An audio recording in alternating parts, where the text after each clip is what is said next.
I've been coming here the last few weeks, and had an interesting weekend because my husband and I decided to take our son to the mall to go see Santa. And we thought, he's 3-year-old, he's fully understanding of the concept, it's going to go great. It did not. So they have it really high tech now, and you can make a reservation ahead of time, and they claim if you make a reservation that you will go to the front of the line and see Santa sooner. Which, if you have a toddler, you know time is of the essence. And so we got there. I had made a reservation, and it was very much a Seinfeld rental car situation. We got there, we said we have a reservation, and they said, okay, that's the reservation line. I said, I have a reservation. I'm not supposed to wait in line. And I guess everybody made a reservation at the same time, which defeats the purpose. So after waiting in line for about 30 minutes, my son was having none of it. We finally got up to see Santa. And he did not want to sit with him, did not want to talk to him, look him in the eye, nothing. So those pictures did not get developed, unfortunately. And it was very much like the Christmas story. As we were walking away, he said, but I wanted to tell Santa I wanted cars for Christmas. And I said, buddy, that was the time. It's too late now. And so obviously we made it up to him by going out to eat and buying a lot of ornaments that were also overpriced, so it's okay. But it just got me thinking that Santa, Santa is just a man at the end of the day, because only a man would need somebody to tell them verbally and also in a letter form exactly what they want for Christmas, written down on a list that he has to check twice. And then all the presents are made for him by the elves, and I guess wrapped, right? Because men don't know how to wrap. And then he drops them off at your house at the very last second, midnight on Christmas Eve, while you're sleeping, right?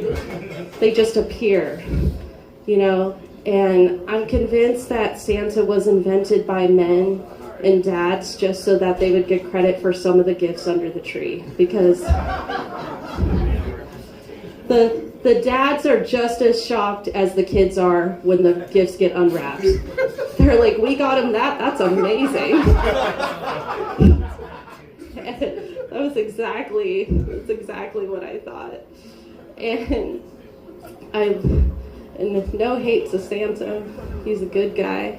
And, you also have to feed your men. Okay, they won't do anything on their goodwill. Okay, so he has to be provided a meal, the milk and cookies.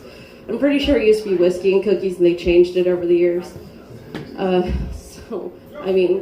sure he wants some eggnog spiked with something instead of the cookies. And but we still put it out every year in the carrots for the reindeer. And last year I was kind of like, okay, how real do we need to be? He's 2. I said, so I took a bite, I ate some of the cookies, and then I left a bite and some crumbs, and then I was like, do I leave half a carrot stick or do I just let it go? And he thinks the reindeer ate the whole thing. I don't know.